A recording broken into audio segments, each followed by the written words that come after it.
Eh bien, bonjour à toutes et à tous, j'espère que vous avez la forme, c'est WordPress Sensei et aujourd'hui on se retrouve pour une nouvelle vidéo où on va voir ensemble comment installer et configurer Stripe sur WooCommerce. Donc l'idée c'est simplement de pouvoir accepter les paiements par carte bancaire sur un site WordPress. Donc si vous faites ça et que vous combinez du coup cette solution avec PayPal, vous couvrez quasiment la totalité des internautes. Aujourd'hui tout le monde a un compte PayPal et si quelqu'un n'a pas un compte PayPal, il a forcément une carte bancaire. Et donc c'est ce qu'on va voir dans cette vidéo. On va du coup pouvoir ajouter des champs sur la page de commande qui permettent d'ajouter directement, de renseigner une carte bancaire avec voilà, le numéro de la carte, la date d'expiration, le code CVC et de pouvoir payer par n'importe quelle carte bancaire sur votre boutique e-commerce. Donc voilà un petit peu pour la vidéo d'aujourd'hui.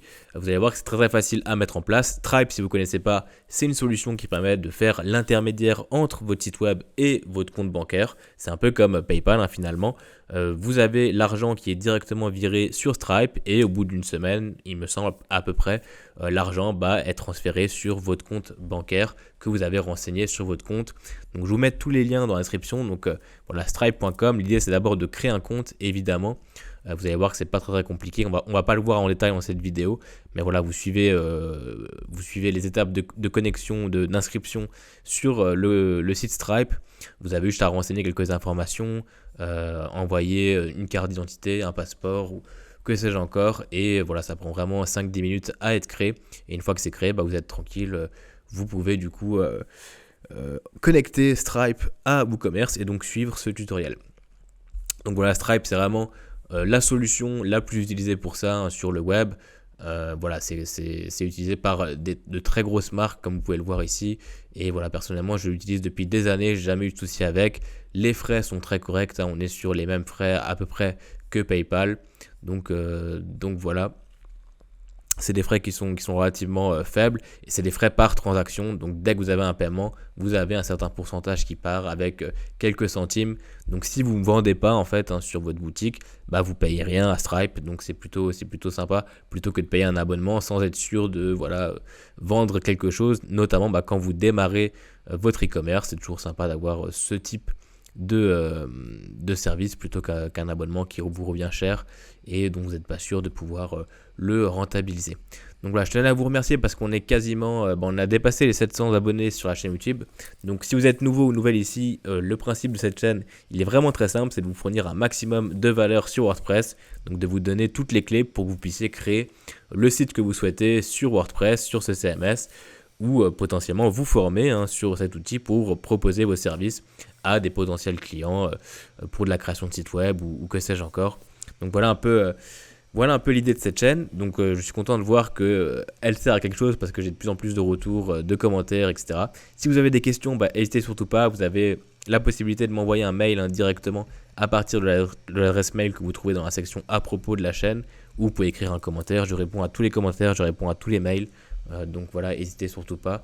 Et donc merci d'être de plus en plus nombreux. Donc voilà, ça fait plaisir. Donc cette vidéo elle est sponsorisée par Hostinger. Donc merci à Hostinger de suivre les aventures de la chaîne et de me faire confiance. Donc si j'accepte leur partenariat, c'est évidemment parce que moi-même j'utilise leur service depuis 4-5 ans maintenant.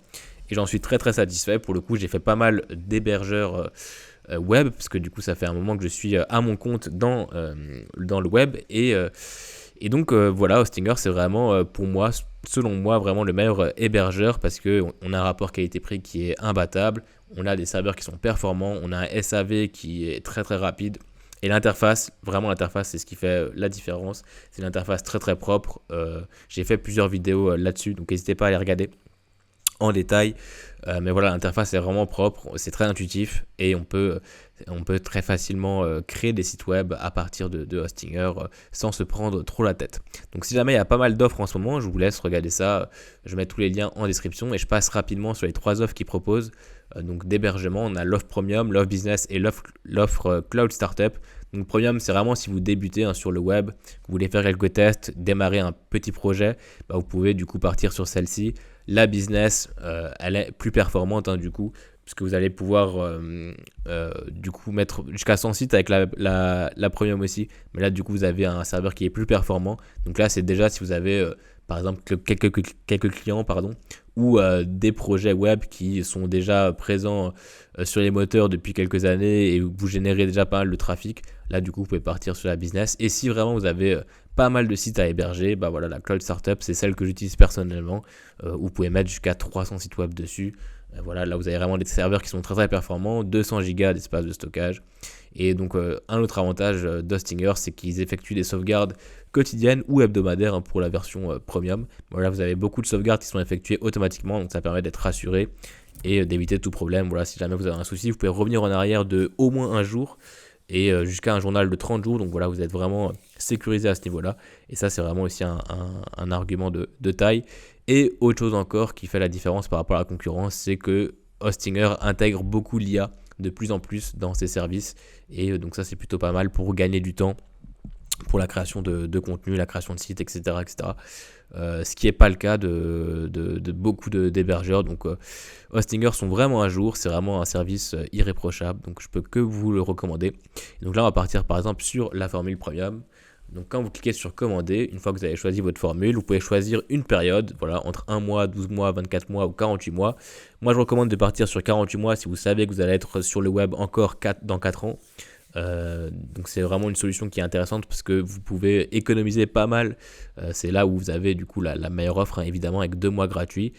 Si vous voulez tester leur service, vous partez sur 1 mois. C'est les seuls hébergeurs à proposer ça, du coup, uniquement 1 mois, enfin un des seuls, hein, du coup. En général, ils proposent au minimum 1 an. Donc là, vous pouvez prendre 1 mois, tester leur serveur, voir si ça vous plaît ou pas au niveau de l'interface, etc. Et si ça vous plaît, bah, pourquoi pas partir sur une autre formule. Donc là, moi, je vous recommande de partir directement sur la 48 mois. C'est ce que j'ai pris personnellement. Et voilà, si on descend un petit peu, vous pouvez mettre le code promo WP Sensei qui applique encore 10% au panier. Et donc là, on se retrouve avec 132 € TTC à payer pour 4 ans sur un service qui permet de mettre jusqu'à 100 sites web. Donc d'héberger jusqu'à 100 sites web. Vous avez le nom de domaine qui est offert dans la première année. Donc voilà, c'est vraiment, ça vaut vraiment le coup. C'est un rapport qualité-prix qui est imbattable, hein. C'est même pas, c'est 40 €, même pas 40 € l'année. C'est 30, ouais, à peu près 30 € l'année. Donc vous voyez que c'est vraiment pas grand chose pour héberger jusqu'à 100 sites web sur le même serveur. Donc voilà. N'hésitez pas à aller regarder ça. Je mets tous les liens en description et on passe à la vidéo. Donc là, pour ajouter Stripe à WooCommerce, il faut tout simplement aller dans l'onglet extension. Donc il faut bien évidemment avoir WooCommerce d'installer avant, hein, sinon ça ne va pas pouvoir fonctionner. Et donc là, si je vais dans WooCommerce réglages et que je vais dans l'onglet paiement, vous voyez que de base, on n'a que 3 paiements qui sont acceptés par WooCommerce: le virement bancaire, le paiement par chèque et le paiement à la livraison. Voilà, donc le virement bancaire, ça se fait de moins en moins sur les sites web. Paiement par chèque, personnellement, j'ai jamais vu ça. Et paiement à la livraison, encore moins. C'est-à-dire que vous payez une fois que vous êtes livré. C'est du jamais vu, hein. Personnellement, j'ai jamais vu ça sur aucun site e-commerce. Donc voilà, c'est vraiment des solutions qui ne sont pas forcément très utilisées. Donc j'ai fait une vidéo, hein, si jamais, pour ajouter PayPal à ces options-là. Et là, on va voir du coup comment ajouter Stripe pour autoriser les paiements par carte bancaire. Donc pour faire ça, on va aller directement dans l'onglet extension. On va cliquer sur ajouter une extension et là vous tapez simplement Stripe. Vous allez voir qu'il y a 2 extensions qui sont proposées, alors une par WooCommerce du coup directement, WooCommerce Stripe Payment Gateway. Ça c'est la plus ancienne, c'est celle que j'utilisais à l'époque personnellement, et aujourd'hui on a une nouvelle qui s'appelle Payment Plugin for Stripe WooCommerce, qui a été développée par Payment Plugin, et en fait celle-ci elle est mieux notée et elle est plus régulièrement actualisée. Donc là les deux ont été mis à jour il y a 3 jours. Mais en général, les mises à jour sont plus régulières sur ce plugin-là. Donc moi, je vous recommande de partir sur celui-là. On va voir celui-là dans cette vidéo. C'est globalement les mêmes réglages à effectuer sur les 2 plugins. Mais voilà, on va partir sur le plugin le mieux noté, le plus mis à jour. Et voilà, vous voyez que il y a de plus en plus d'installations dessus. Je pense que d'ici quelques années, ce plugin-là va rattraper celui-là qui commence à être un peu obsolète. On a exactement le même cas pour PayPal. Donc on avait vu le nouveau plugin avec PayPal. Et n'hésitez pas du coup à aller checker la vidéo. Et donc une fois que c'est activé, si je retourne dans WooCommerce réglages et dans paiement, vous allez voir que maintenant on a beaucoup plus d'options, hein, pour le coup. Donc on a Credit Card qui est le paiement par carte bancaire qu'on souhaite activer dans cette vidéo. Donc on va juste cliquer sur activer. Je ne sais pas si vous l'avez déjà encoché après avoir installé le plugin. Là j'avais préparé la vidéo donc il était déjà coché. Et voilà, après vous pouvez aussi accepter les paiements par Apple Pay, Google Pay, ce qui peut être intéressant parce que c'est de plus en plus aussi paramétré sur les téléphones, les smartphones des potentiels clients. Et après, on a pas mal d'autres solutions. Personnellement, je les connais vraiment pas, celles-ci. Donc là, c'est vraiment du cas par cas en fonction de vos besoins, de ce que vous utilisez comme méthode de paiement de votre côté, ce que vous souhaitez accepter. Mais voilà, honnêtement, vous acceptez PayPal et Stripe avec le paiement par carte bancaire, vous couvrez 100% des utilisateurs, hein, donc pas d'inquiétude là-dessus. C'est vraiment juste pour ajouter des paiements supplémentaires qui sont pas forcément très utiles, mais voilà, si vous voulez vraiment ajouter pas mal de choses, vous pouvez le faire. Moi je le recommande pas forcément parce que ce sera plus dur à gérer de votre côté, il va falloir créer pas mal de comptes, réceptionner du coup l'argent sur plusieurs comptes, c'est un peu complexe à mettre en place, et en plus la personne risque d'être perdue si elle a le choix entre 15 moyens de paiement. Donc moi je vous conseille vraiment de partir sur PayPal plus le paiement par carte bancaire, et ça suffira largement.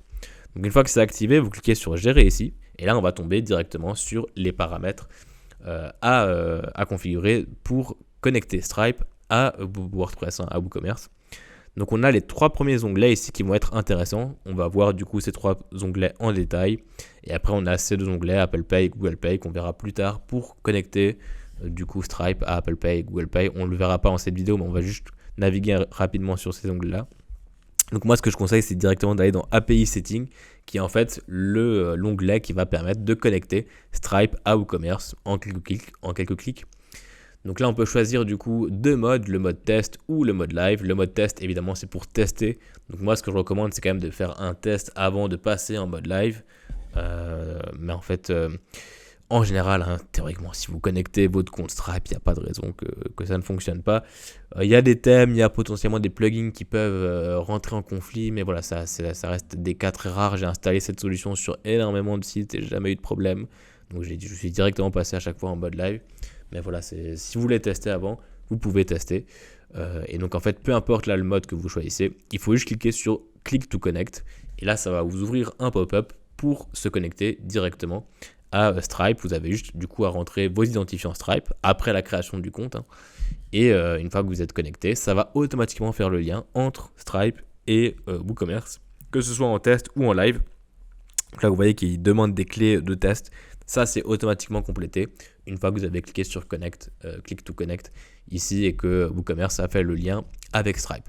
Donc là on peut le faire en live par exemple. Voilà, on va prendre l'exemple du live, on va cliquer sur Click to Connect et puis on va se connecter. Là, je ne le fais pas dans cette vidéo. Voilà, c'est vraiment juste pour vous expliquer le principe et comment faire pour connecter du coup votre compte Stripe à WooCommerce. Vous avez juste à cliquer sur Click to Connect, vous connecter via Stripe et ce sera tout bon.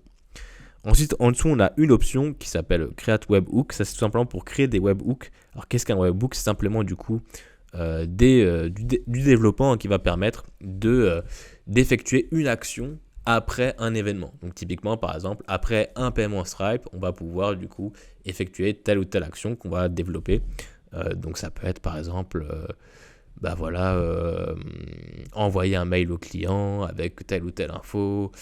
Donc voilà, ça c'est plus du développement, on va pas le voir dans cette vidéo, c'est assez complexe, mais sachez que voilà, si jamais vous voulez plus tard créer des webhooks, donc les webhooks de base de Stripe suffisent largement.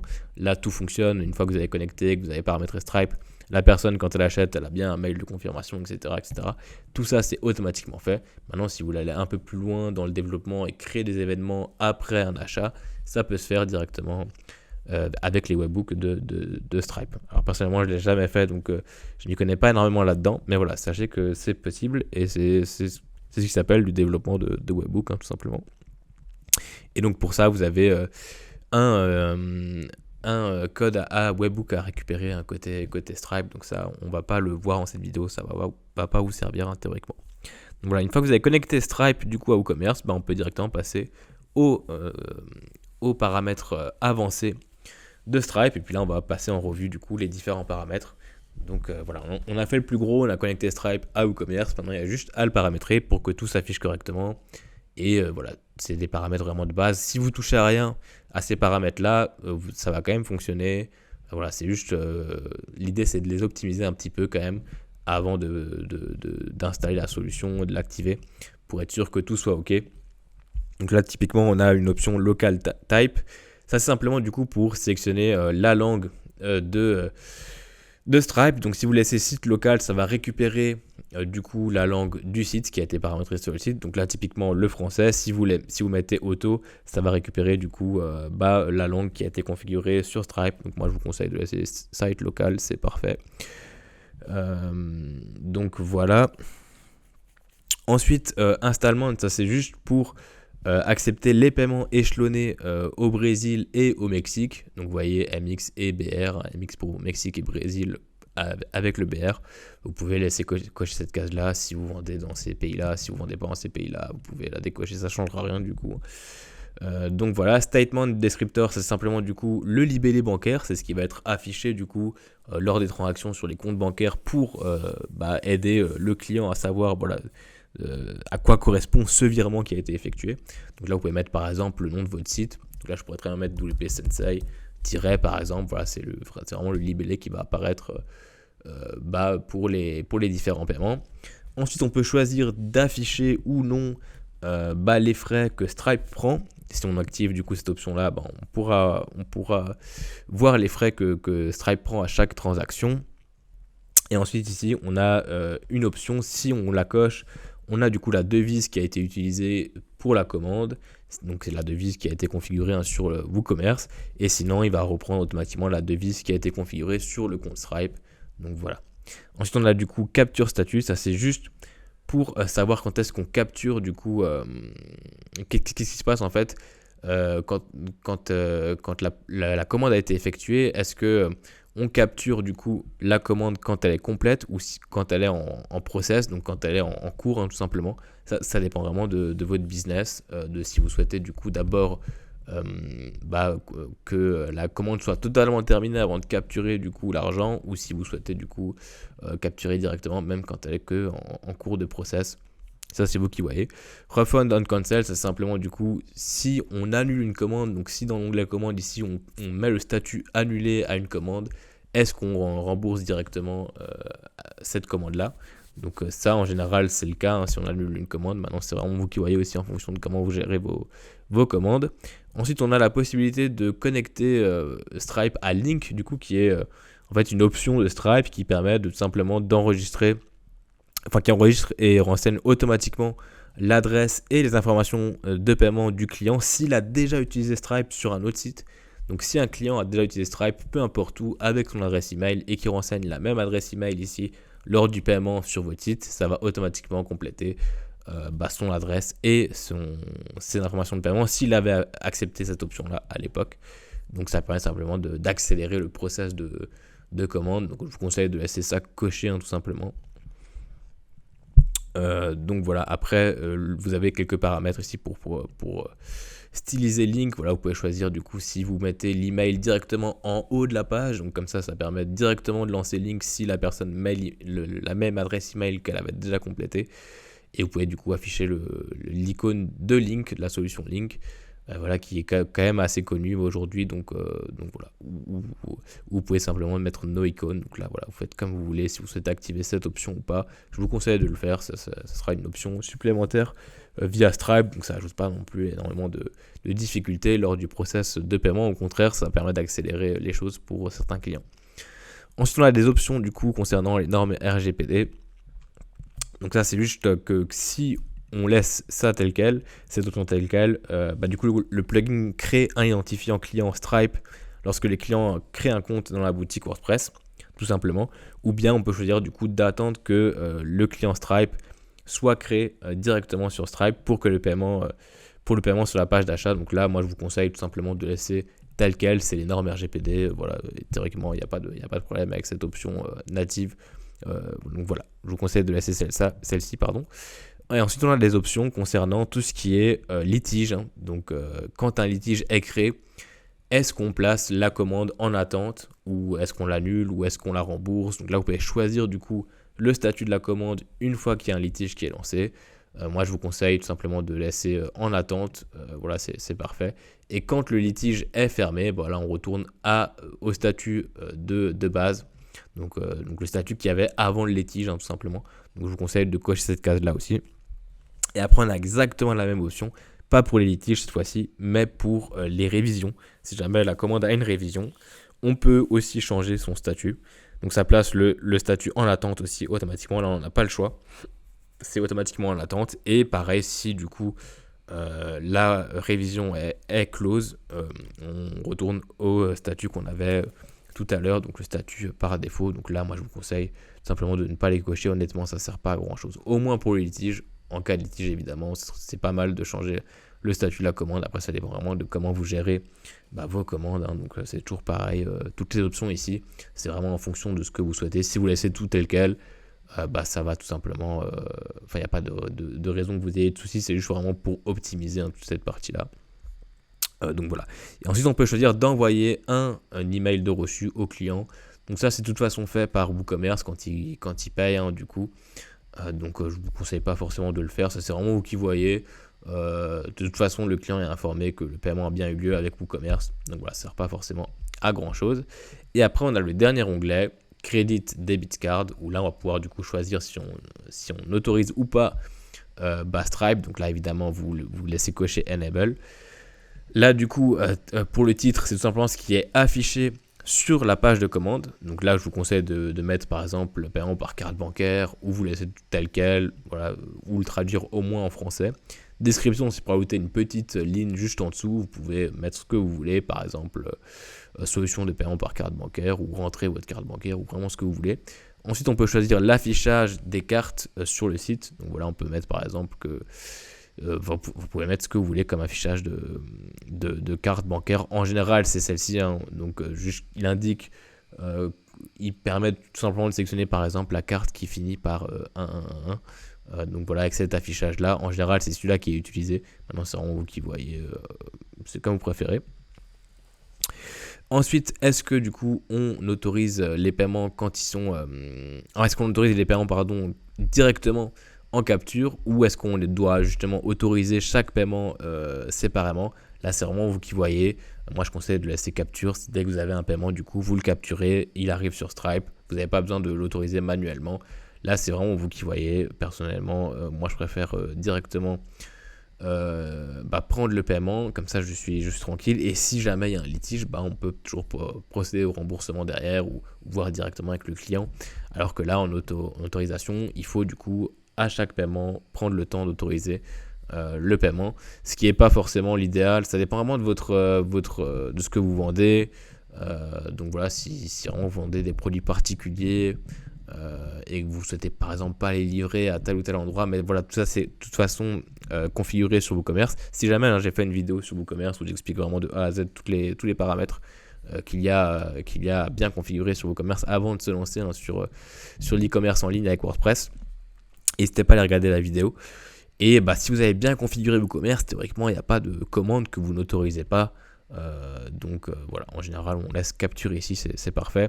Là, c'est quand il y a une commande, quel est le statut de la commande. Donc on va retrouver ici dans l'onglet commande. À chaque fois que je parle de statut, c'est à chaque fois c'est l'état en fait de la commande. Et ça, vous pouvez le voir quand il y a une commande directement dans cet onglet-là. Et donc là, on peut tout simplement laisser par défaut, c'est le statut qui a été configuré sur WooCommerce. Et là, sinon, vous pouvez choisir le statut que vous souhaitez pour une nouvelle commande. Donc en général, on ne la met pas directement en terminé. Ça dépend vraiment de vos produits, de vos commandes, etc. En général, c'est plutôt en cours ou en attente de paiement, si jamais vous ne capturez pas, que vous autorisez. Bref, ça dépend vraiment de vous. Ensuite, on peut choisir du coup d'autoriser la personne à sauvegarder sa carte bancaire. Ça, c'est vraiment vous qui voyez pour le coup. On peut choisir de forcer le 3D Secure. Alors pour rappel, 3D Secure, c'est une solution qui permet de sécuriser davantage les paiements qui sont effectués par carte bancaire. Donc c'est une solution qui est utilisée par les banques. Vous pouvez la cocher si vraiment vous voulez renforcer la sécurité des paiements. C'est comme vous préférez. Maintenant, il y a pas mal de banques qui n'ont pas forcément 3D Secure ou qui ont d'autres solutions qui permettent tout simplement de payer directement sans avoir à passer par son téléphone, autoriser le paiement, etc. etc. Donc ça peut pas en rebuter certains, mais parce que théoriquement, si quelqu'un arrive est à l'étape de payer votre produit, il ne va pas reculer parce qu'il doit faire une confirmation sur son téléphone ou ailleurs ou que sais-je. Mais voilà, c'est vraiment vous qui voyez. Vous pouvez le forcer ou pas. Ça permet d'ajouter un peu de sécurité, c'est pas plus mal. Donc voilà. Générique error, c'est juste pour indiquer une erreur générique si jamais il y a un problème lors du paiement, plutôt que d'indiquer l'erreur exacte. Ça, c'est juste pour vous permettre d'avoir plus de sécurité aussi, pour éviter que certaines personnes trouvent des failles de sécurité. Voilà, maintenant c'est vraiment un cas très très particulier. Donc moi je vous conseille de laisser comme ça ou de cocher. Franchement, ça changera pas grand chose, c'est vraiment vous qui voyez. Ensuite, on peut choisir les icônes de cartes qui sont affichées. Donc de base, il affiche Amex, Discover, Visa, Mastercard. Donc voilà, les gros classiques. On peut aussi ajouter d'autres comme Maestro ou UnionPay. Là, c'est vraiment vous qui voyez. Et ensuite, on peut choisir le visuel du formulaire de paiement. Donc de base, c'est Stripe Payment Form. Voilà, après on a un formulaire en inline. Ou alors du coup un formulaire personnalisé où là on peut choisir par exemple plusieurs styles entre Bootstrap, Simple, Minimalist, Inline ou Rounded. Ça c'est simplement du coup un peu rond sur les champs. Ça c'est vraiment vous qui voyez. Vous pouvez tous les tester, juste voir ce que ça rend sur le site et choisir en fonction de votre design. Le design de votre site, votre charte graphique, voilà, vous choisissez la solution qui fit le mieux. Ou sinon vous laissez tout simplement l'option de base qui est du coup l'option qui est forcément la plus utilisée partout et qui du coup indique plus facilement visuellement aux internautes que c'est Stripe qui est utilisé, que c'est une solution sécurisée, voilà. Donc c'est vraiment vous qui voyez.